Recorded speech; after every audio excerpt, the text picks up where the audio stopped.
Infrarouge, des films sans concession. Quand on n'a pas de papier, on n'a pas de droits au fait. France, terre d'accueil, patrie des droits de l'homme, mais aussi pays des aberrations administratives. Car quand on est étranger dans l'Hexagone, il faut s'armer de courage et de patience pour obtenir ce fameux sésame qu'est la carte de séjour. Voici l'histoire de ceux qui, pour X raisons, sont partis de chez eux. De ces travailleurs qui payent des impôts chez nous. De leur combat entre aéroport et préfecture pour ne pas rester des sans-papiers. Des étrangers dans la ville, de Marcel Tria, tout de suite dans Infrarouge.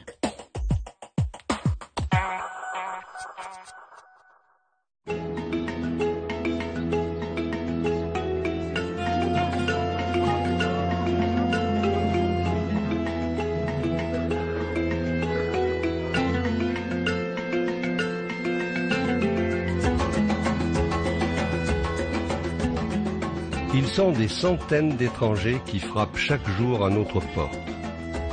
190 000 par an, dont la moitié ne repartiront pas. Leur unique objectif ? Obtenir à tout prix la carte de séjour, leur visa pour une vie normale. Un véritable parcours du combattant dans le dédale des administrations et des réglementations, souvent énigmatiques. La France est avec la Tchéquie, le pays d'Europe qui en accueille le moins, 0,33% de sa population. Ils arrivent du monde entier, par bateau, par le train, par la route ou à pied en prenant tous les risques, ou simplement par avion, ici à Roissy-Charles de Gaulle. À leur débarquement, la loi française exige d'eux un visa, un billet de retour, une attestation de résidence, une assurance médicale, une somme d'argent suffisante pour leur subsistance. En l'absence de l'une de ces conditions, ils sont confinés ici, en zone d'attente, avec interdiction de pénétrer sur le territoire français.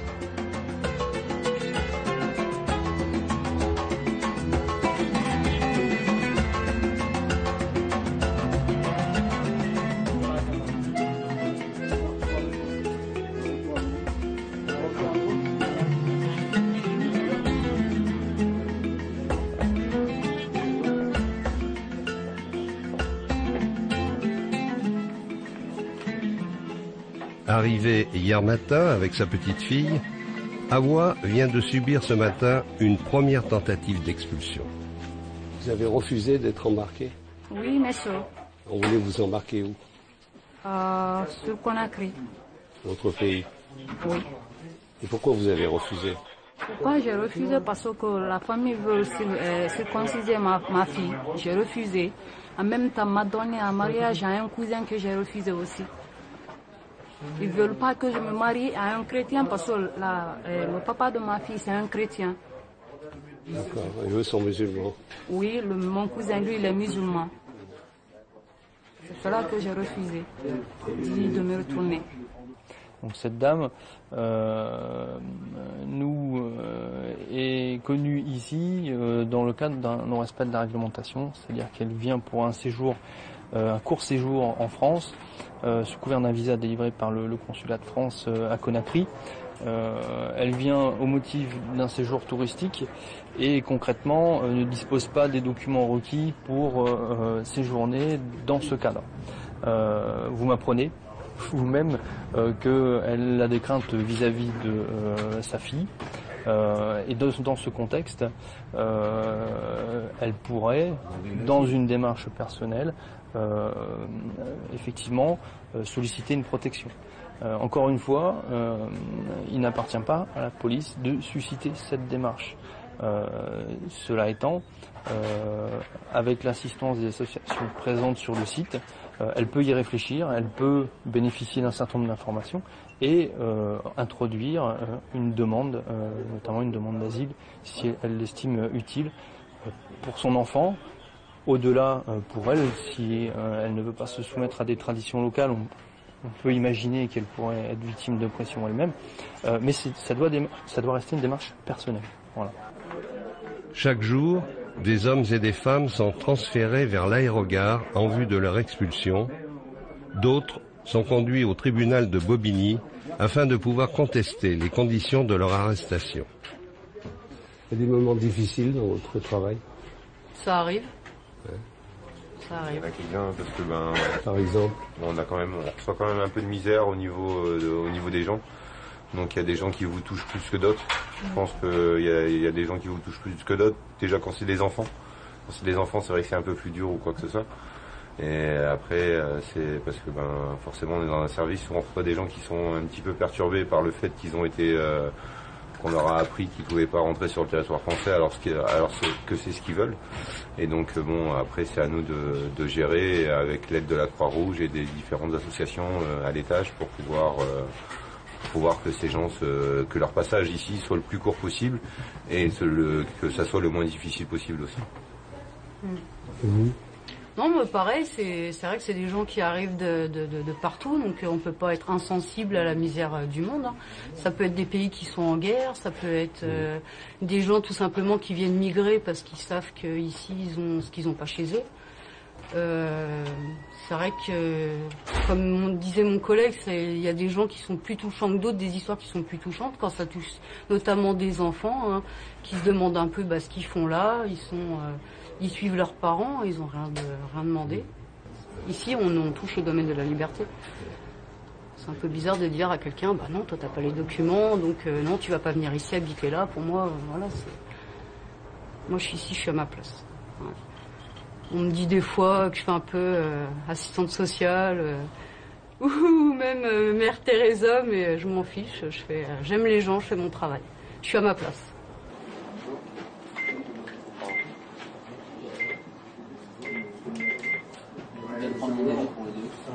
Ouais, ok. Oui. Elle est en train de manger. Elle est en train de manger peut-être. Attention s'il vous plaît, Madame Leïté Monique Solange. Leïté Monique Solange, descendez au poste de police avec vos papiers de police et bagages, merci. Cette dame qui vient d'être appelée avec ses bagages, ça veut dire quoi? C'est une personne qui, au moment du contrôle, ne présentait pas l'ensemble des documents requis par la réglementation pour pénétrer sur le territoire national ou dans l'espace Schengen, parce que je n'ai pas les tenants et les aboutissants de l'ensemble du dossier. Mais à l'issue des vérifications complémentaires et puis de la prise en compte des documents qu'elle a pu nous communiquer ultérieurement, il a été décidé de lever la mesure. Mère Teresa va être contente quand même. Vous savez, on parlait de discernement tout à l'heure, tous les jours on est amené à réviser des décisions prises parce que des documents sont fournis a posteriori.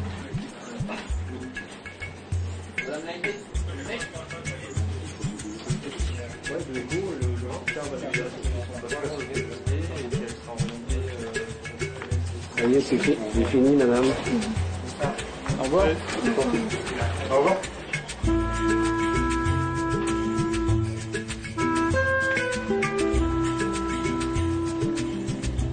Cette femme va être ramenée à l'aérogare de Roissy pour y récupérer ses bagages, puis autorisée à pénétrer sur le territoire français, mais pour une durée maximum de 3 mois.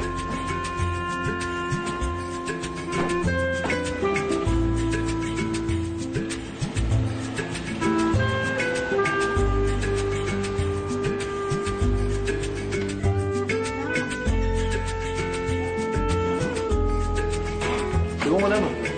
Ouais. Vous savez quoi faire? Vous savez quoi faire maintenant? Oui.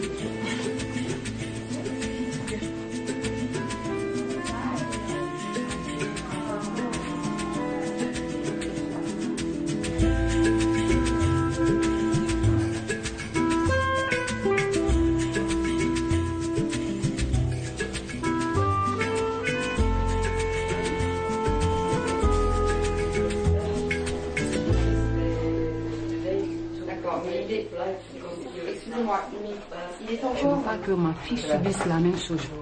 La douleur, je sais qu'est-ce que c'est. Elle est trop petite. Tout ça, ils font tout ça là pour nous séparer. Je ne veux pas cela. Dieu m'a donné la chance d'avoir le visa. Vous avez la possibilité, ici, de faire une demande d'asile. C'est très simple. Vous allez voir les officiers de police et vous leur dites que vous voulez demander l'asile. D'accord ? À partir du moment où ils enregistrent votre demande d'asile, ils vont organiser pour vous un entretien avec l'OFPRA, l'Office français pour les réfugiés et les apatrides. Vous allez avoir cet entretien et à l'issue de cet entretien, vous aurez un avis favorable ou non du ministère qui vous accorde ou non l'asile. Enfin, il vous l'accorde, c'est une première étape, d'accord ? Si vous êtes admis au titre de l'asile, on vous délivre un papier, une autorisation provisoire de séjour et vous allez en préfecture et après vous referez toute votre démarche d'asile. Donc demain, vous allez aller voir le juge des libertés et de la détention. Ce juge-là, il n'a rien à voir avec votre demande d'asile, d'accord ? Ce juge-là, il est juste là pour voir si vos droits ont bien été respectés lors de votre arrivée, justement. Donc à ce juge, moi, je peux faire un signalement, signaler justement le fait que vous êtes arrivé en aérogare à 6h du matin et que jusqu'à 13h, vous avez été mis dans une salle et qu'on ne vous a pas notifié vos droits, on ne vous a pas dit que vous aviez le droit de téléphoner, on ne vous a pas dit que vous aviez le droit d'appeler un avocat, que vous aviez le droit de demander à boire, d'aller aux toilettes, ni quoi que ce soit, d'accord ? Donc ça, certains juges peuvent vous libérer sur ce fondement, d'autres non, ça dépend du juge. Donc pendant toute votre demande d'asile, puis après ces fameux 48 heures à compter de la réponse du ministère, on ne peut pas vous renvoyer dans votre pays, d'accord ? Et ensuite, au-delà de ça, de toute façon, vous pouvez refuser d'embarquer de façon pacifique et en faisant toujours attention que ça ne dépasse pas certaines limites. Ça, c'est à vous de juger. Mais bon, vous avez un enfant, donc a priori, les choses se passeront bien. D'accord ? Il faut pas non plus aller vers un tel refus et une telle violence qui risquerait après de vous conduire à une garde à vue. D'accord ? Mais bon, avec un enfant, ça passe quand même un petit peu mieux. Souvent, en zone d'attente, on rencontre des personnes qui, pour venir en France, ont dû déjà déposer une demande, constituer un dossier très lourd dans le consulat français dans leur pays, qui ont déjà des attestations d'hébergement, ils sont donnés des relevés bancaires, ils sont vraiment donnés un dossier très complet et ils ont déjà été interrogés aussi pour les motifs pour lesquels ils viennent en France et arriver à la frontière en France et refaire la même chose, c'est vraiment incompréhensible pour elles.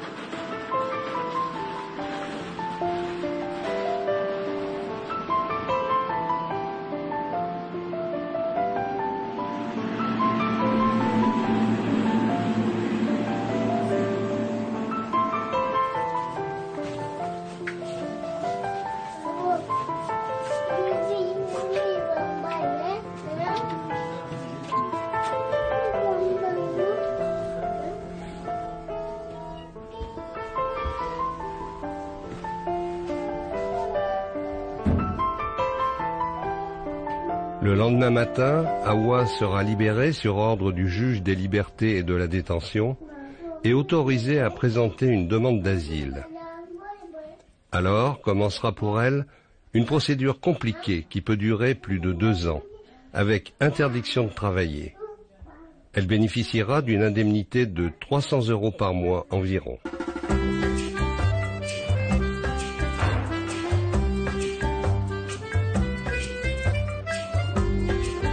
Tous les demandeurs d'asile présents sur le territoire français sont convoqués ici, à l'OFPRA. Pendant des mois, ils se sont préparés avec l'aide des associations à cette confrontation décisive pour leur avenir. Je suis l'officier de protection qui suis en charge de votre demande d'asile aujourd'hui. C'est pour ça qu'on vous a convoqué en entretien. Je vais vous expliquer rapidement comment va se passer l'entretien aujourd'hui. Dans un premier temps, en fait, je vais reprendre avec vous les éléments que vous avez remplis dans votre formulaire au moment où vous avez déposé la demande, pour être sûr qu'il n'y a pas eu d'erreur au moment où vous l'avez rempli ou de changement depuis. Et ensuite, vous allez m'expliquer les raisons pour lesquelles vous avez dû quitter la Côte d'Ivoire et pourquoi vous ne pouvez pas y retourner aujourd'hui. D'accord ? C'est après le décès de mon père, en janvier 2009, que mon oncle a pris, je veux dire, totalement la charge de la famille. Et c'est là qu'il est venu m'annoncer qu'il avait eu un fiancé pour moi. Je n'ai plus une petite fille, j'ai trouvé quelqu'un de bien. Voilà. Donc j'ai voulu un peu hausser la voix et le ton il s'est énervé. Et là, on nous a calmés et chacun est rentré chez lui. Comment vous avez réagi, justement? Comment vous avez manifesté votre refus à votre oncle, votre maman? En fait, j'ai mal réagi, sincèrement. Je lui ai dit, mais attends, tonton, pourquoi c'est maintenant que tu viens me dire ça? Mais moi, je suis qu'une petite fille, comme toi-même tu le dis si bien. Je travaille. C'est les filles qui ne sont pas là à l'école que tu peux... Non. Et puis, c'est même pas à toi de me trouver un mari. Parce que je ne suis pas d'accord. Voilà. Et c'est comme ça qu'il a mal pris la chose. Et après les funérailles, moi, je suis rentrée sur Abengourou. Il y a des réglementations très précises qui vous incitent à dire oui ou non, si j'ose dire. Oui, il faut rentrer effectivement dans les motifs qui sont évoqués par la Convention de Genève quand on veut protéger au titre du 1 à 2, de ce qu'on appelle la Convention de Genève. Donc effectivement, il y a des motifs pour lesquels on demande l'asile. En résumé. Donc c'est des motifs qui sont politiques, par rapport à un engagement politique au sein d'un parti notamment, ou associatif, militant des droits de l'homme par exemple. Ça peut être aussi un motif religieux. Donc, on a régulièrement des demandes qui sont liées à des conversions religieuses. Voilà. Après, c'est aussi l'appartenance à un groupe social. Là, on rentre dans le cas notamment de la problématique qui est liée autour de l'excision, ou des problématiques liées par exemple aussi à l'orientation sexuelle, parce qu'on a pas mal de pays, en Afrique notamment, où l'homosexualité, par exemple, est toujours pénalisée. Donc ça fait partie aussi des motifs qui rentrent dans le champ de la Convention de Genève. Et puis on a ce qu'on appelle aussi la protection subsidiaire. Vous parliez de cette jeune femme que j'ai entendue tout à l'heure, notamment. Quand on a une problématique qui est liée notamment au mariage forcé, ça fait partie des motifs pour lesquels les personnes, les demandeurs peuvent se voir octroyer une protection à ce titre-là, titre de traitement inhumain et dégradant, ce qu'on appelle de manière plus générale. Oui, les gens menacés de torture, menacés par une guerre, par exemple. Exactement. Le conflit généralisé également, comme ça a pu être reconnu pour la Syrie notamment. Ça fait partie de tous ces motifs. Donc effectivement, c'est quand même très cadré et le but de l'entretien, c'est de mettre à jour l'existence ou pas de ces motifs. C'est de voir si ça rentre ou pas. Exactement. Voilà. La première chose à faire, c'est de pouvoir justement inclure ou pas dans le champ de la Convention ou de la protection subsidiaire en ayant ces éléments. Puisque notamment l'asile économique, par exemple, n'existe pas. Ouais.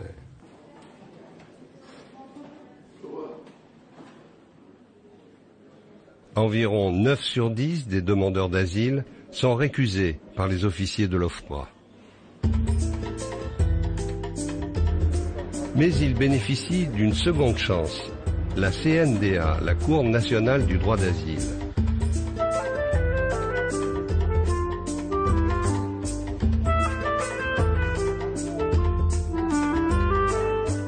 Ils plaident à nouveau leur cause ici, avec le soutien d'un avocat, devant 3 juges, un président et ses 2 assesseurs.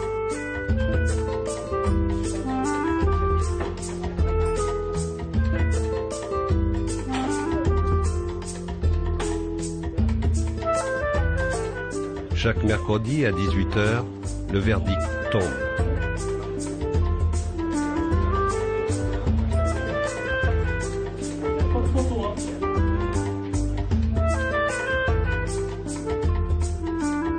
En tout, 20 à 25% des demandeurs d'asile finissent par obtenir le statut de réfugié. 17 000 en 2012. En ce moment-là, je peux pas parler, quoi. Tellement que je suis très très content. Je peux même pas parler, quoi. Ouais. La vie va changer, là. Ouais, maintenant ça va, comme j'ai la protection de l'autorité française, maintenant ça va. Ah ouais, c'est bon maintenant. Jusque-là, vous aviez peur? Jusque-là, vous aviez peur? Ah ouais, parce que dans notre pays, ça va pas du tout. Dans notre pays, ça va pas tout. Il n'y a qu'un régime sanguinaire qui se trouve en Guinée en ce moment-là. Ouais. Ah ouais. On n'a pas l'espoir avec ce gouvernement. Ils sont, ouais, pour retourner chez nous, non. Ils sont là, non. On ne peut pas, ouais. Parce qu'il n'y a pas de démocratie, ni de justice, ni rien du tout. Parce que le gouvernement Alpha Condé, bon, il nous m'emmerde, surtout les Peuls. En fait, il n'aime pas les Peuls. C'est ça, on est beaucoup d'ici, nous sommes des réfugiés.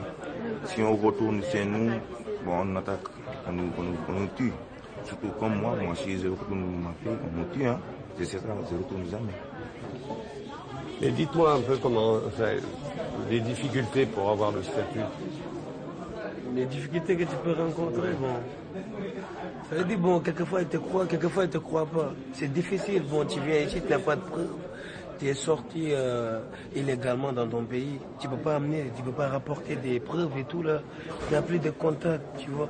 Vous avez vu, après maintenant tu viens ici, tu parles de tes histoires réelles et puis ils te croient pas, ils te donnent pas. C'est ça qui est difficile.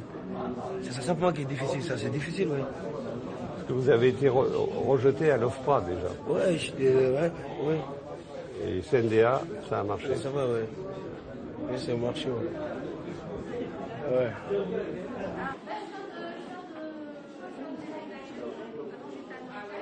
Vous voyez à peu près ce à quoi on est confronté tous les jours, c'est quasiment que des rejets. Et alors, est-ce qu'il y a une différence d'un président à l'autre ? Bien sûr. On a des présidents où on est quasiment sûr que ce sera tout rejeté. On a des présidents qui sont assez justes et on sait que ils font le tri entre, je dirais, ce qui va et ce qui ne va pas, donc qui sont équitables.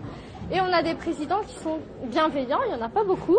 Il y en a un qu'on appelle, par exemple, annulator, parce que c'est le seul, quand on sait qu'on passe devant lui, on a de grandes chances d'avoir une bonne décision. Mais il se compte sur les doigts d'une main. Et comment expliquer ça ? Eh bien, en fait, la justice, elle est humaine.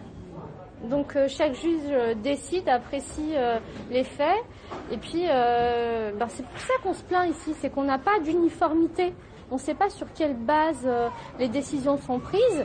Et puis, on a l'impression que certains magistrats sont blasés, qui n'ont plus envie qui sont là, spectateurs, qui n'ont plus envie de donner la chance, qui ne croient plus en rien, en fait. On a l'impression que nos clients sont des menteurs présumés. Voilà, quand ils viennent, ils mentent. C'est à eux de prouver qu'ils ne mentent pas. Et pour beaucoup de présidents, ça vaut même pas le coup d'écouter. Ils sont blasés, ils n'ont pas envie de leur poser des questions, ou ils font semblant de s'intéresser. En fait, le résultat, c'est ça, quoi. Vous voyez, moi, j'ai déjà entendu dans une salle d'audience, bon, madame, vous vous êtes fait violer, et alors, et puis, quoi d'autre ? Voilà. Qu'est-ce qu'ils vont devenir, tous ces déboutés ? Ils vont essayer d'échapper, de passer entre les mailles du filet. S'ils y arrivent, ils vont se maintenir le plus longtemps possible pour obtenir un autre titre de séjour, sur une autre base, sur un autre fondement. Ou sinon, ils vont rester sans papier pendant 5 ans, 10 ans, 15 ans. À faire des petits boulots. Exactement. Quand moi j'ai un statut de réfugié, je suis trop contente. Je me dis waouh. Aujourd'hui, je suis bénie des dieux, j'ai eu un statut de réfugié. Je suis contente. Et ça fait plaisir parce que les personnes, elles sont tellement émues et tout. C'est voilà, ça fait plaisir. Mais c'est rare.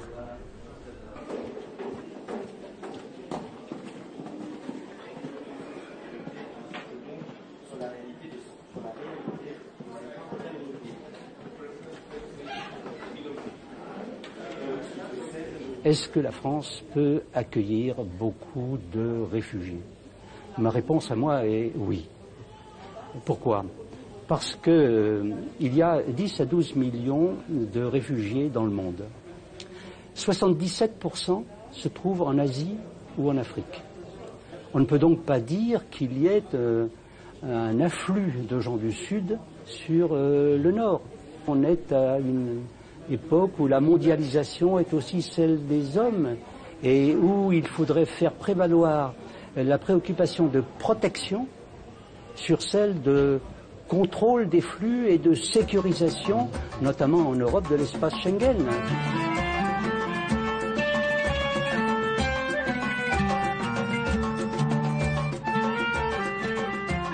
Étudiants, salariés, candidats au regroupement familial, demandeurs d'asile, toutes les catégories d'étrangers passent par le filtre de la préfecture de leur département de résidence.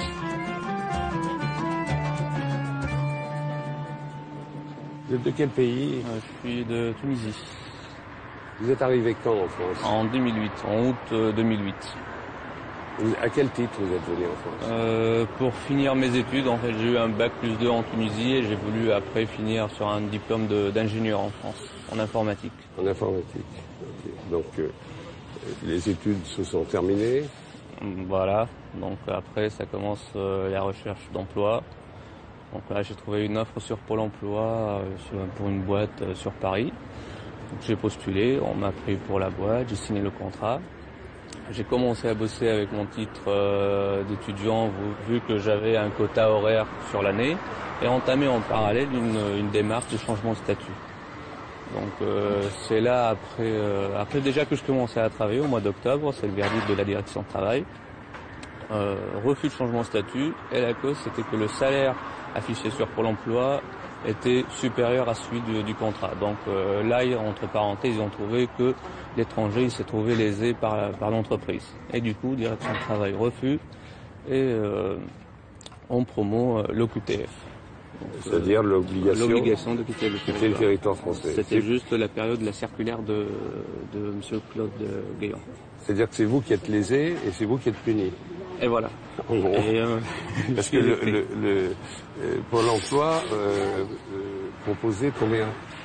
Voilà, c'était l'entreprise qui a publié l'offre sur Pôle emploi, qui est à 32 000 € par an. Et moi, j'ai signé le contrat à 30 000. Et ce qui est bizarre, c'est que je reçois le verdict de la direction de travail, genre le 7 novembre. L'OQTF, c'est juste daté du 8. Donc un jour d'écart au niveau de communication entre les services, c'est assez rapide. Ça va vite, là, oui. Ah bah, sur ce niveau-là, on est rapide. Alors, qu'est-ce qui s'est passé à ce moment-là? Bah là, la seule solution, c'était d'attaquer la décision de quitter le territoire et aussi le verdict de la direction de travail. Le seul moyen, c'est de passer par le tribunal administratif. Oui. J'ai dû passer par la case tribunal administratif et là, le juge, il a jugé que c'était un abus de pouvoir par la direction de travail et obligé la préfecture de Paris de me délivrer un titre de salarié. Et alors là, vous êtes là pourquoi aujourd'hui à la préfecture? Là, en fait, c'est pour le renouvellement. Donc, l'année dernière, j'ai eu le titre salarié au mois de juin, donc il expire demain. J'ai déjà déposé la demande de renouvellement. Certainement, le titre, il n'est pas prêt. Du coup, j'essaie de récupérer un récépissé en attendant de récupérer le titre final. Ouais. Vous avez des craintes? Bah, on ne sait jamais. Hein. Tout peut arriver avec les lois et ça dépend de l'humeur en fait après. Ouais.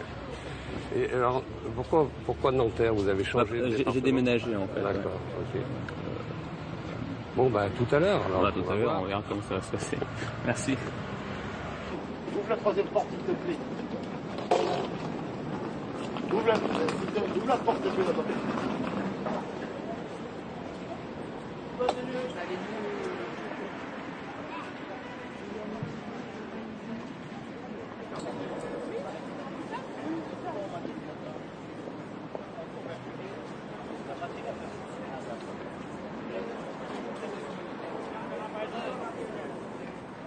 Vous allez là, monsieur? Juste là. Voilà, juste avec mon collègue. Mais vous retirez la carte, monsieur? Chez un ou deux? Oui, chez un ou deux, madame.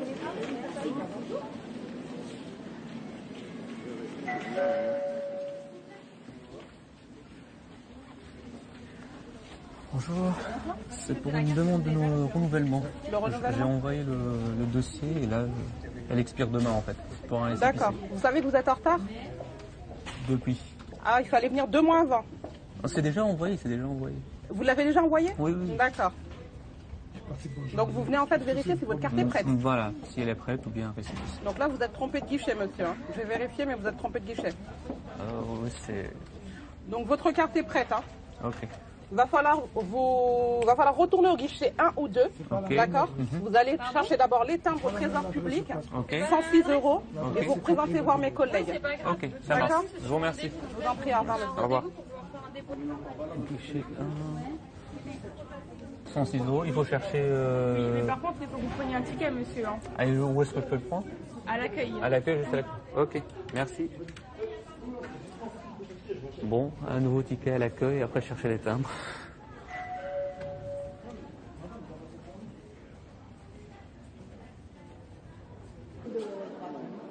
Pour 3000 étrangers qui sollicitent chaque année leur régularisation au guichet de la préfecture de Nanterre, 300 environ obtiennent satisfaction, 1 sur 10. Plus de 1800 font l'objet d'une OQTF, obligation à quitter le territoire français. Plusieurs centaines d'autres sont maintenus dans l'incertitude.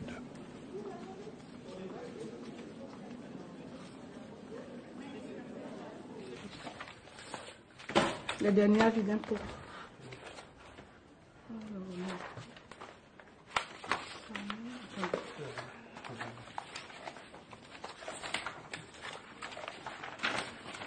Vous avez le dernier avis d'imposition 2011 2011.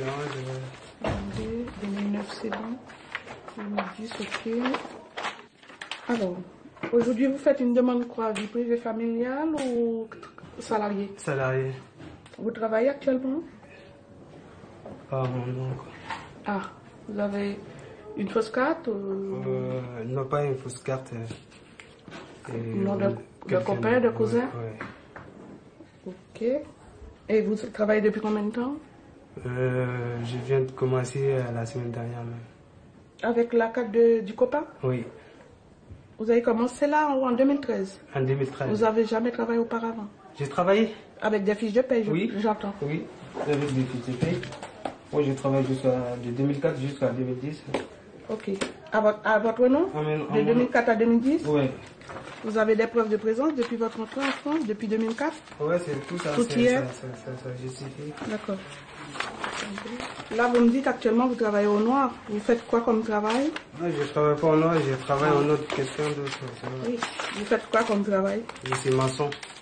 D'accord. Vous pensez que le patron pourra vous faire un contrat? En tout cas, nous, on aura besoin d'un contrat à votre vrai nom. Le contrat doit être à votre nom. Oui, mais si j'ai pas de papiers, donc je ne peux pas l'avoir depuis. Vous pourrez dire au patron que vous avez déposé un dossier en préfecture, vous avez déjà travaillé et que maintenant vous voulez régulariser votre situation. Vous comprenez que nous, on ne pourra pas vous prendre des fiches de paie avec le nom de quelqu'un d'autre. Ouais, c'est ça, mais moi j'essaye. Après il va me virer tout de suite là, donc ça va pas aller. Vous pouvez lui demander de nous appeler, on pourra lui expliquer votre situation. Mais vous ne pouvez pas continuer à travailler avec une fausse carte. Hein. En fait, une carte qui n'est pas... Si j'ai un récépissé, je peux avoir des contrats tout de suite là. Je connais beaucoup de patrons, mais à chaque fois je les propose comme ça, qui me régulent mes situations, mais ils ne veulent pas. Tu vois. Mais si à mon nom j'ai un récépissé tout de suite là, je vous garantis à la prochaine fois je viens avec les contrats, il n'y a pas de problème. Ok. Là, je vais prendre vos timbres, oui. Je vais prendre les photos, mais je vais quand même vous donner les documents pour donner au patron à remplir pour le contrat, d'accord? Ce document, vous allez le donner à votre patron. Oui. Ce sont les contrats de travail. Oui. Ça, c'est le premier là. Oui. Donnez ce contrat de travail, il devra vous les remplir, dater, signer. Ça, c'est l'engagement de versement de l'OFI qu'il devra remplir aussi, dater, signer et tamponner. Ça, Madame Janaï, déjà, c'est là, je l'amène au patron. Oui. Tout ça, la ticket, il me l'a donné. Au mois de mars, j'ai travaillé dans une boîte là. Mais quand je l'ai donné, ça, ils m'ont viré tout de suite. Là. Et pourquoi? Parce que, je sais pas, il veut pas. C'est un contrat officiel. Hein. Oui, c'est ça. C'est un contrat officiel. Je suis venu. Si le préfet décide de vous régulariser, ce document doit être validé par la direction du travail. D'accord. D'accord. Sinon, si là, ça passe pas, je vous dis, si je peux avoir un récépissé tout de suite là, moi je peux avoir des contrats, ça, il n'y a pas de problème. On va expliquer la situation et puis le préfet prendra sa décision.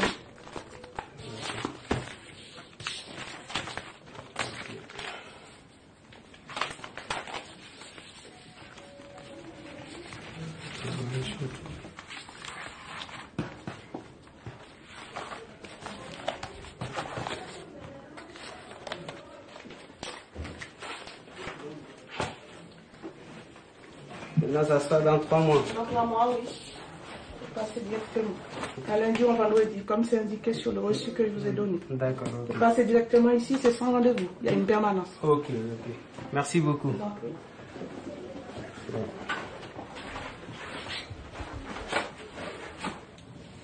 Comment vous avez senti cet entretien? Bon, je peux rien dire dans ça parce que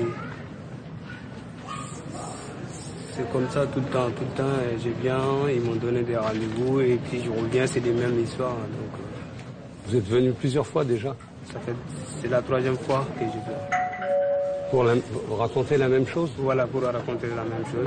À chaque fois, ils me demandent des contrats. Donc, moi, je ne peux pas avoir des contrats sans que j'ai pas de papier. Le problème, c'est ça, c'est que le patron ne veut pas donner le contrat. Voilà, c'est ça. Il ne peut pas donner des contrats sans papier.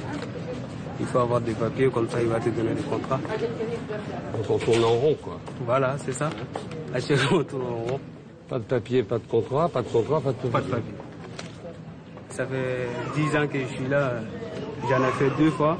En 2008, j'étais avec les patrons même à la préfecture, ils m'accompagnaient. J'étais dans une tri de ferraille. Donc à ce moment, ils ont dit, ils nous ont ramené des critères. Il faut que tu sois dans les restaurations, soit dans les travaux publics pour avoir ça. Moi, j'étais dans la ferraille. Donc ils ont dit, je ne réponds pas à la critère. Ils ne m'ont pas donné. C'est un métier qui n'était pas ouvert aux immigrés. Voilà. Un truc que j'ai pas compris. Là, en ce moment, vous travaillez avec des faux papiers qui appartiennent à votre frère. Hein, voilà, bon. c'est ça. D'accord, des faux vrais papiers. Voilà. Un alias. Ouais, c'est ça. Mais avant, vous avez apporté des feuilles de paye à votre nom. Oui. Comment vous avez eu ça? Ça, c'était un fausse carte que j'ai fait. Vous aviez fait une fausse carte? Effectivement. À votre nom? Oui. Une fausse carte de séjour? Oui. Ah, d'accord. Et vous n'êtes jamais retourné au Mali? J'ai jamais retourné. Vous n'avez plus revu votre famille? Non. Le pays vous manque? Beaucoup. Beaucoup. Ça fait 10 ans, ça me manque beaucoup, franchement. Vous aviez une fiancée là-bas? Elle est partie. Elle n'a pas attendu? Ben oui.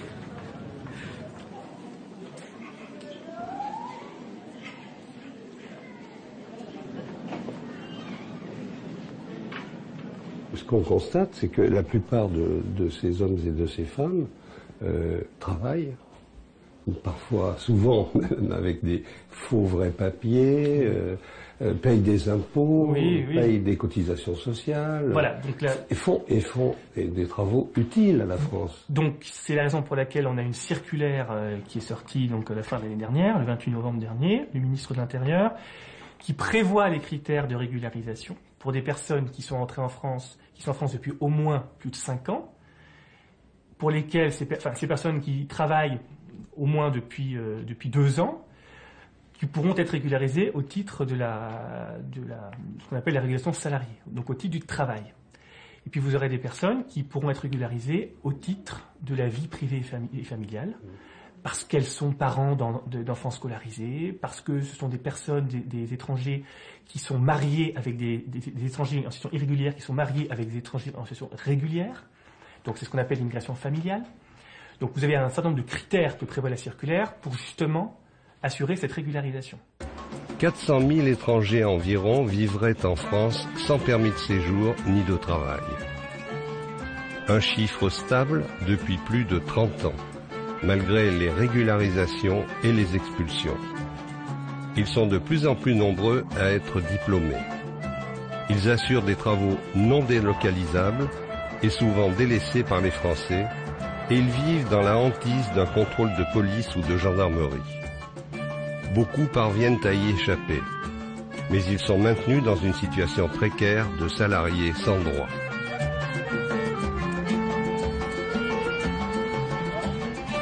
3 juin 2013, 7 heures du matin. 42 travailleurs sans papier soutenus par la CGT déclenchent une grève avec occupation dans 17 entreprises des Hauts-de-Seine.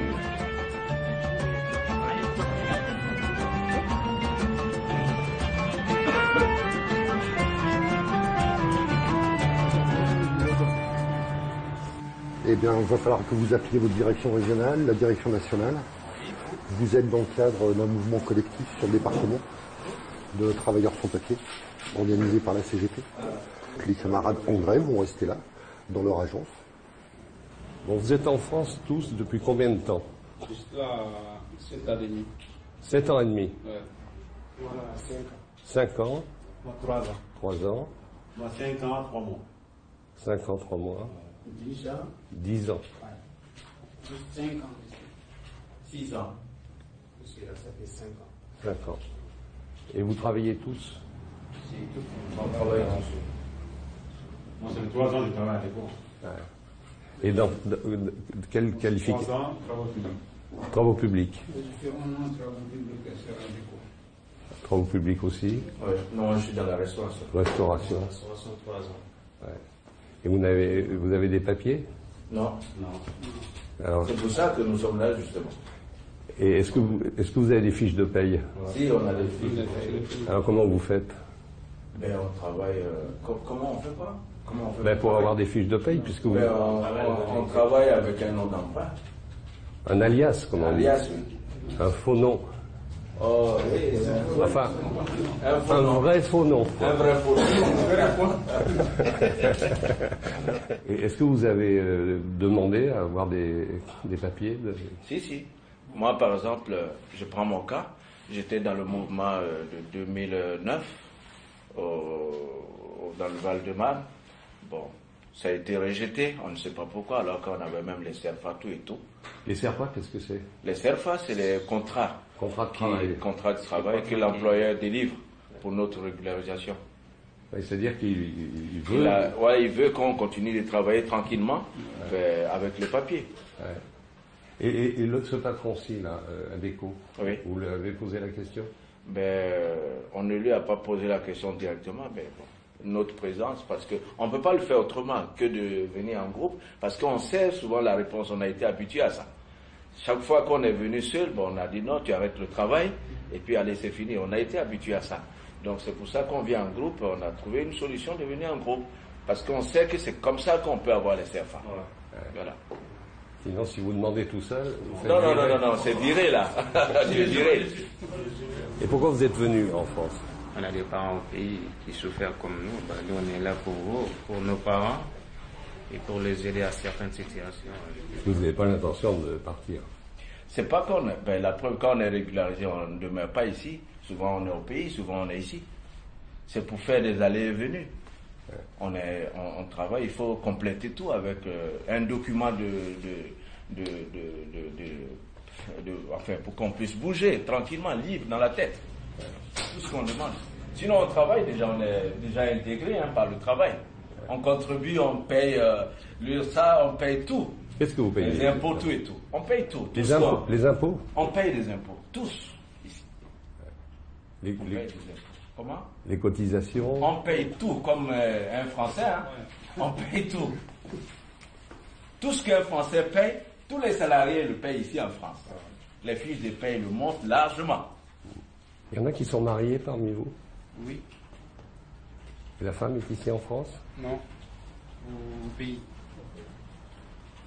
Donc vous ne la voyez plus? Non, pour le moment.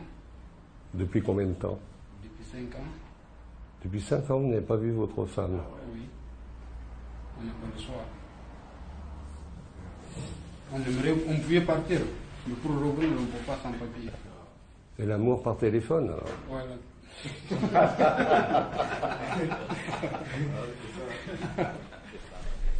Vous avez été surpris ce matin? Ah, bien sûr. Bien sûr. C'est la première fois que ça vous arrive? Oui. Qu'est-ce que vous en pensez? Écoutez, c'est légitime. Tous ces gens-là revendiquent quelque chose auquel ils ont le droit, donc voilà. Après, le fait qu'il y ait beaucoup de monde ici, ça ne m'empêche pas non plus réellement de travailler correctement, donc voilà. Et ce contrat de travail, on vous a jamais demandé de le faire? Personne ne vous a demandé? Si. Mais après, nous, on transmet les documents à la direction et la direction nous fait des retours. Et c'est quoi les retours? Justement, pour l'instant, on n'en a pas eu. Pour les 2 mois que je connais ici, j'ai pas eu de retour. Sans explication? Sans explication. Vous savez qu'ils ne travaillent pas sous leur voile? Oui. Vous savez ça? Oui, bien sûr. Oui. Avec un nom d'emprunt. Ouais. Un alias, comme ils disent. Tout à fait, ouais. Et bon, ça, c'est normal, alors. C'est devenu normal. Non, bien sûr que non. Ouais. Mais c'est quelque chose qui se banalise parce que les papiers sont difficiles à avoir. Ouais. Un simple papier. Mais moi aussi, je me pose la question. Un simple papier. Pourquoi les patrons ne veulent pas donner ce simple papier? Pourquoi? Ou bien, ça gêne les patrons que le travailleur ait des droits ou quoi? Parce que quand on n'a pas de papier, on n'a pas de droits, au frère. Donc s'il est régularisé, peut-être qu'il va prétendre à des droits, peut-être qu'il n'a pas. Je me pose des questions. Pourquoi il n'aime pas donner? Alors que le but, c'est que le travailleur il soit libre pour avoir un bon rendement. Le rendement, c'est pour les deux parties. Le patron et l'autre, il a son salaire. Il est syndiqué peut-être ou pas. Bon. Mais il cotise toujours. Hein. Qu'il soit travailleur sans papier ou avec, il cotise. Pourquoi les patrons, ils passent par tous ces tralala? Quand on vient s'inscrire, on n'appelle pas le patron. Pourquoi? Quand on vient s'inscrire à l'intérim, on n'appelle pas le patron. On s'inscrit, on travaille. Et alors pourquoi quand on veut obtenir un CERFA, on appelle le patron jusqu'à Lyon? Pourquoi? Mais le patron même n'est pas au courant de ça. Il va appeler le DRH, faites le nécessaire pour que les ouvriers travaillent tranquillement. Tant qu'on n'a pas les CERFA, on ne sortira pas d'ici. Il faut que je le dise maintenant, il faut que ce soit entendu. Voilà, c'est clair. On ne sortira pas d'ici sans les CERFA. Il faut que ce soit clair. Ce n'est pas négociable.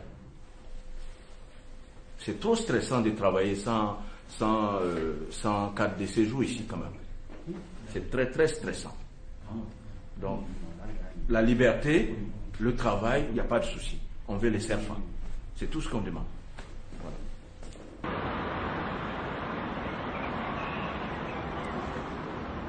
Allez, camarades, bonjour. Bonjour.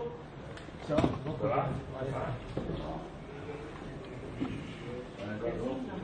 Bonjour.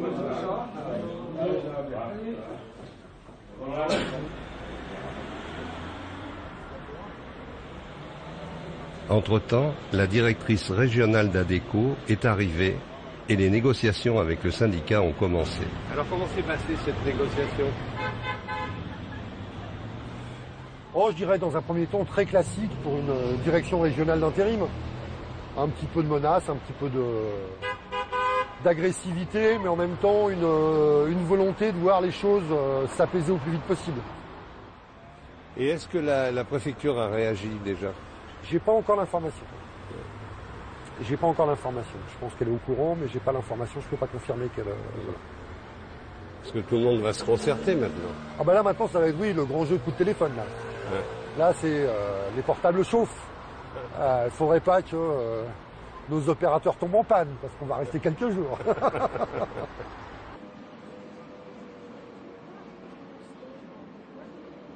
Sur ce dossier, on n'a pas eu, jusqu'à ces derniers jours, on n'avait pas de nouvelles du syndicat en question, qui, à la suite effectivement de son mouvement, est venu nous voir. Donc nous avons donné suite à leur demande d'entrevue, on les a reçus, il y a à peu près une dizaine de jours. Nous avons réagi très rapidement, puisque dès le lendemain, une attestation de dépôt des dossiers a été délivrée à ces personnes. Et donc maintenant, au cas par cas, à partir de la semaine prochaine, enfin, dans une dizaine de jours plus exactement, on va les recevoir individuellement.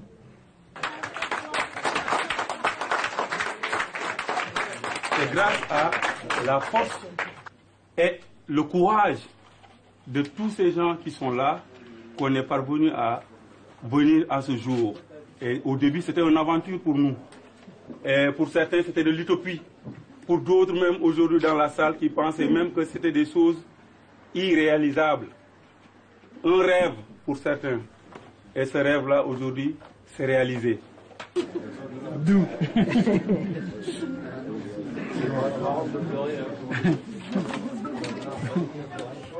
Je vais vous demander, quand vous serez convoqué, de ramener votre dossier complet avec vous à la préfecture, avec tous les originaux. C'est impératif, on en a besoin. D'accord? Sanoussi,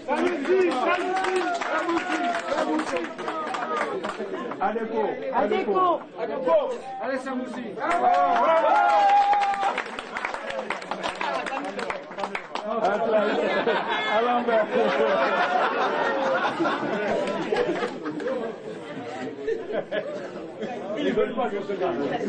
Monsieur Kanté Mahamadou.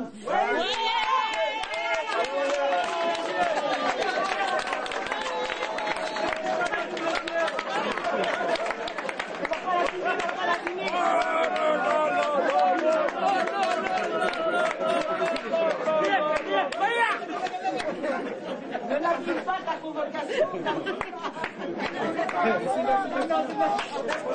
Attends.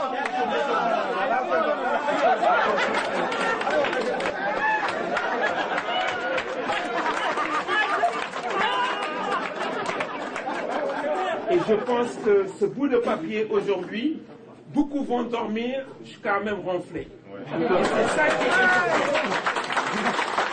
Qu'est-ce que la vie d'un travailleur sans papier? C'est sortir la peur au ventre. Tu es sûr de sortir, mais tu n'es pas sûr de rentrer autant. Aussi, il parle d'aller en garde à vue, c'est plus pur que ça encore, c'est retrouver au pays.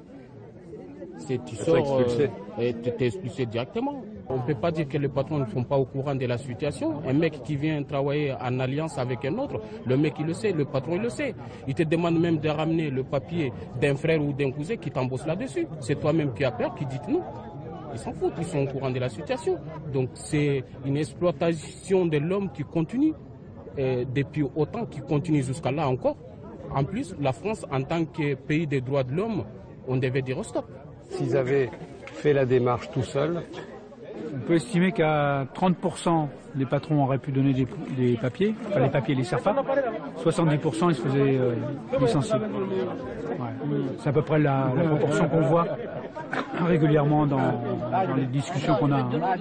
Donc, d'où l'importance de la grève et du mouvement collectif. Parce que la grève et le mouvement collectif verrouillent en quelque sorte les patrons, les obligent à satisfaire aux obligations pour permettre aux gars de pouvoir être régularisés. Et la préfecture, s'ils y vont tout seuls? S'ils vont tout seuls dans la préfecture, si leur dossier n'est pas complet, ils sont jetés de toute façon. Et non seulement ils sont jetés, mais avec une grande chance d'avoir un OQTF et la possibilité d'être contraints de quitter le territoire national.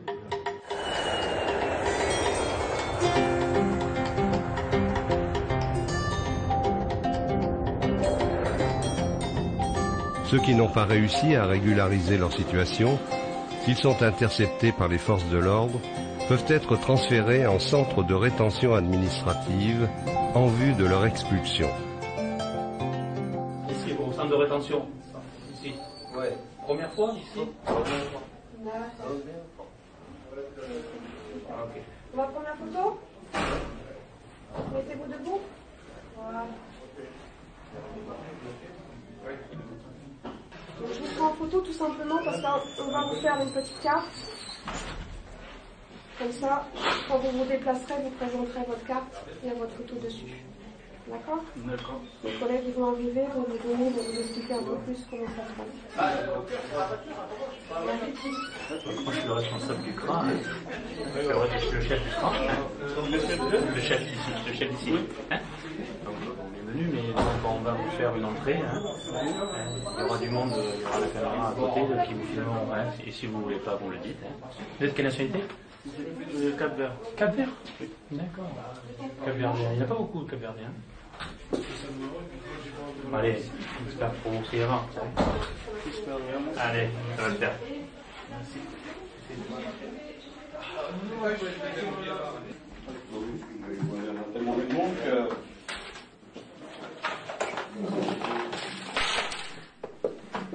T'es là? Ouais. Il a son téléphone.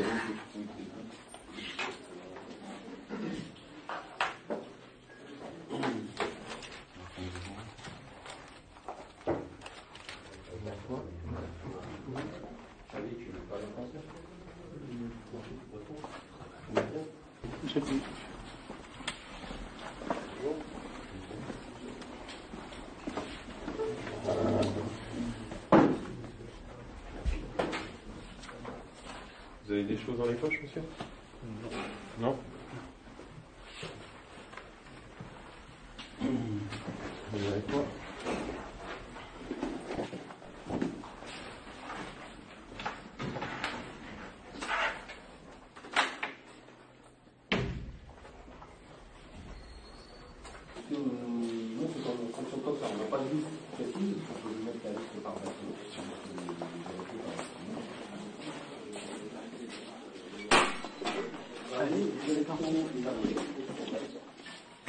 Ça fait par là.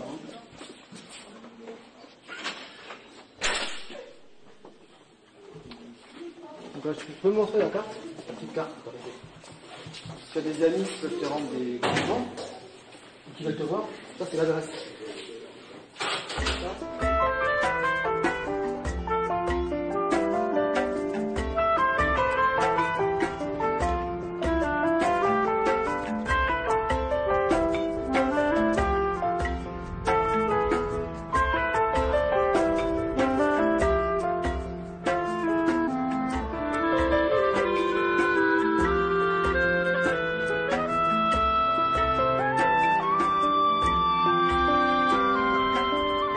Certains d'entre eux seront libérés sur décision judiciaire.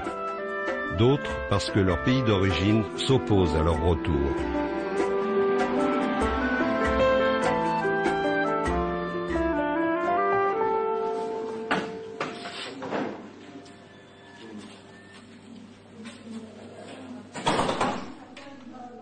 Je travaille pour une association, d'accord? Je ne travaille pas ni pour la police, ni pour l'État. Ok?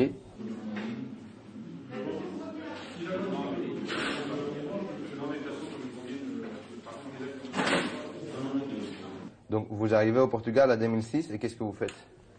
Travailler. Après, j'avais plus de travail. Je suis arrêté. Là, j'ai resté 1 an sans travailler. Donc, j'ai commencé à faire quelques bricoles comme ça, mais après, je suis revenu en France. Ouais, d'accord. À partir du moment où vous avez une carte de séjour au Portugal, un passeport, oui. Ok, vous pouvez venir en France, oui. Passer jusqu'à 3 mois, voilà. Touriste, oui. D'accord. Pas le droit de travailler, pas le droit de rester plus longtemps. Ok, là-dessus, vous le savez aussi bien que moi. Oui, non? je le sais. Ok. Mais la vie parfois oblige de voyager pour travailler. Je le sais. Oui, je le sais moi-même, je suis étranger. Par contre, ce qui me paraît très très bizarre, c'est que vous en placez un centre de rétention. Et je ne trouve pas ça très très normal.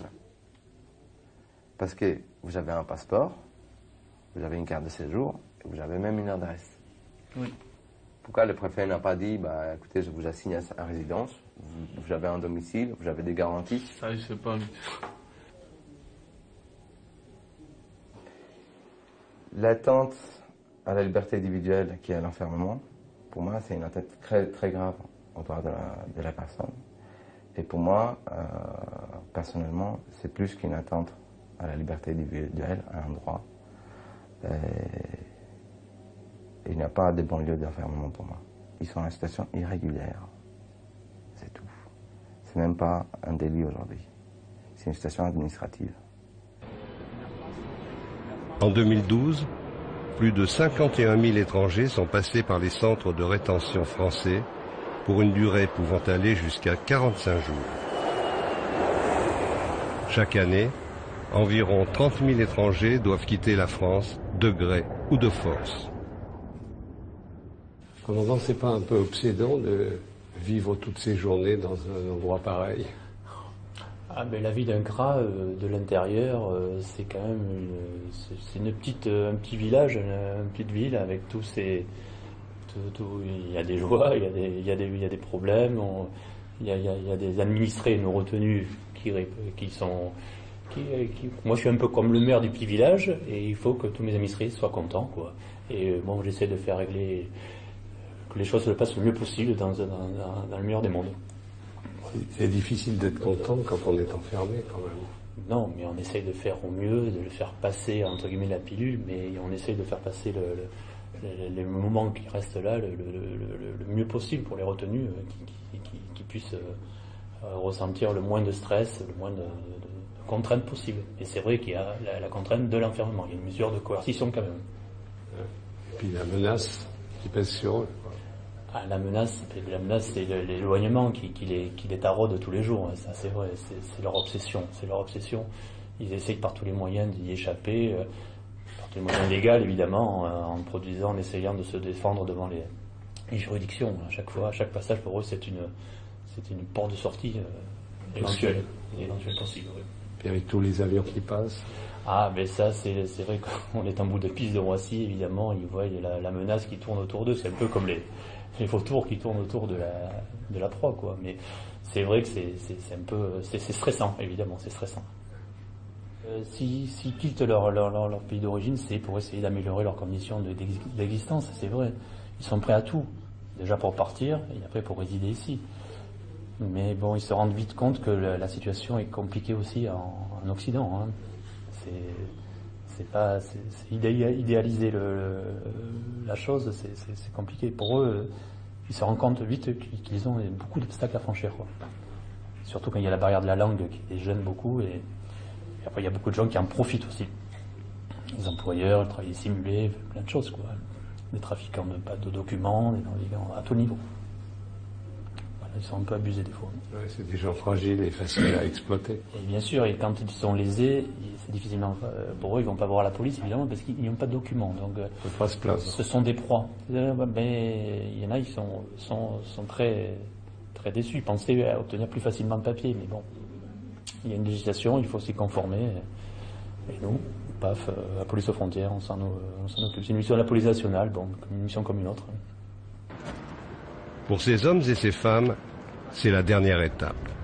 Convoqués dans cette permanence de l'Office français de l'immigration et de l'intégration, l'OFII, ils vont recevoir enfin leur première carte de séjour. Bonjour, j'ai un rendez-vous. Premier étage à gauche. Merci beaucoup. Bonjour, premier étage à gauche. Les étrangers en France en situation régulière ont les mêmes droits que les Français et les mêmes devoirs, sauf les droits de vote qui sont attachés à la nationalité française.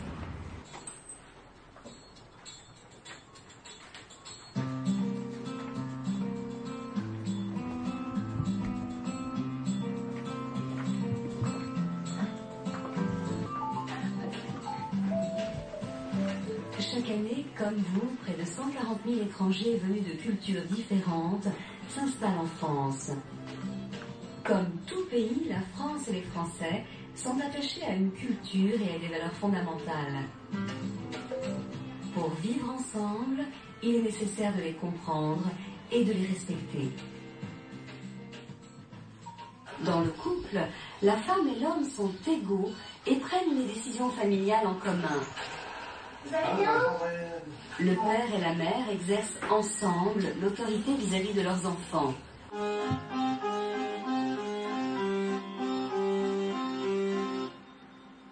Entrez, installez-vous. Je vous en prie. Installez-vous là. Voilà. Alors, donc bonjour Monsieur Diane. Est-ce que vous pouvez me donner votre récépissé, s'il vous plaît? Ça fait longtemps que vous êtes en France, hein, Monsieur Mahamadou. 11 ans. 11 ans. Ouais. Ça fait 11 ans que vous n'êtes pas allé au Mali? Non. Vous avez des nouvelles de la famille? Ça va? Ouais, un petit peu. D'accord. Là, vous allez avoir une carte d'un an, hein, ouais. Vous le savez. Ouais. Donc, pour la renouveler l'année prochaine, ouais. Et si vous êtes toujours à Paris, ouais. Il faut faire la demande de renouvellement 5 mois avant. 5 mois avant. 5 mois avant. Alors, donc, c'est pour ça que ces documents, il faut les conserver pour le renouvellement l'année prochaine et pour le titre de séjour de 10 ans dans 5 ans. 5 ans. Oui. Dans 5 ans, vous aurez la carte de 10 ans. Oui. D'accord? Ouais. Finalement, vous avez de la chance, vous avez affaire à des gens qui ont le sourire, en général. Absolument. Parce que les personnes que nous recevons, donc en audit, hein, c'est des personnes qui obtiennent leur premier titre de séjour. C'est pour ça que je me suis permise de lui dire tout à l'heure, c'est le grand jour aujourd'hui. Donc c'est pour ça, quand ils viennent ici, c'est qu'ils ont fini leur procédure, hein, qui peuvent quand même parfois nécessiter des mois, voire des années. Donc, étant convoqués à l'OFII, en fait, c'est un peu le grand jour pour eux. Quelque part, on a un peu le beau rôle, quoi. Ouais. Mais en même temps, vous avez des échos de la galère qu'ils ont vécue. Tout à fait, absolument, tout à fait. D'ailleurs, souvent, ils nous le disent quand on leur dit, voilà, vous allez avoir la carte de séjour. Nous, on a vu des personnes aussi, même en larmes, parce que ils ont quand même fait plusieurs demandes de régularisation qui ont été refusées. Donc, quand ils ont l'accord de la préfecture, donc ils sont, quelque part, il y a un peu les nerfs qui lâchent, quoi. Ben là, en fait, ils rentrent dans une catégorie, donc, de par la loi, il est autorisé à avoir une carte de séjour. C'est ce qu'on appelle les considérations humanitaires. C'est les 10 ans de séjour. Donc, comme il est en France depuis plus de 10 ans, donc il a quand même prouvé sa présence sur le territoire français. Donc il faut, je crois, je sais pas, 3 ou 4 preuves par an pour pouvoir justifier de sa présence en France pendant toutes ces années pour pouvoir prétendre à un titre de séjour. 10 ans. 10 ans. Il faut 10 ans, oui, tout à fait. Mais il nous arrive d'avoir des personnes qui sont en France depuis 15-20 ans. Hein, donc, moi, j'ai eu le souvenir qui m'est resté d'un monsieur algérien qui a quitté l'Algérie. Sa petite fille, elle avait à peine 1 an. Et le jour où je l'ai reçue, elle se mariait. Donc, je vous assure, c'était très très dur comme entretien. Hein. Il a craqué en larmes, c'était très difficile. Très difficile. Il ne l'a pas vu grandir. Hein. Donc, on a souvent des situations comme ça. Hein. Donc, derrière le sourire, bon, ils sont soulagés, certes, mais il y a quand même tout un parcours derrière et toute une vie. Ils n'ont pas vu, par exemple, ils nous disent souvent, j'ai pas vu mes parents mourir, j'ai pas vu même mon frère mourir. C'est vraiment des situations humaines très, très, très difficiles. Hein. Très difficiles. Hein. Donc, on ne se rend pas compte quand on est à l'extérieur de ce domaine, mais c'est très difficile. Sachant que ce sont des personnes qui ont travaillé, qui travaillent. Hein. Ils sont en France depuis 10 ans, 15 ans, 20 ans, mais qui ont travaillé, hein. Qui ont déclaré leurs impôts, qui ont des bulletins de salaire, hein. Mais qui n'avaient pas le titre de séjour. Alors, et avec moi, je vais vous montrer le bureau préfecture, hein, monsieur Diané. Alors, donc après la visite médicale, donc vous attendez quand même les journalistes, et c'est ici le retrait de la carte. D'accord? Venez, monsieur. Venez. Venez, monsieur. Alors, monsieur Diané. Bonjour. Alors, votre visite médicale, le récépissé et des timbres. La première carte de séjour, c'est 260. En tout, ça fait 550 € qu'il me faut aujourd'hui. Votre attestation de remise et la carte de séjour. D'accord? Salut. Merci. Il faut aller au consulat de France au Mali avec ce document, la copie de votre carte pour qu'il vous donne un visa de retour. Ça, c'est un papier très important, hein, monsieur Diané. D'accord? Ne le perdez pas. Hein. Donc, félicitations. Hein. Je suis très contente pour vous, monsieur Diané. Vraiment, bonne chance à vous. Hein. Au revoir.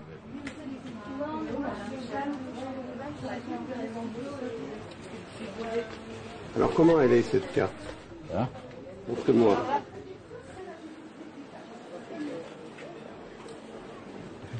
C'est belle. C'est belle. Ça va vous changer la vie? Ouais, et c'est ça, c'est niveau la vie. C'est niveau la vie. Voilà, c'est vrai, c'est important. C'est très important. Ouais.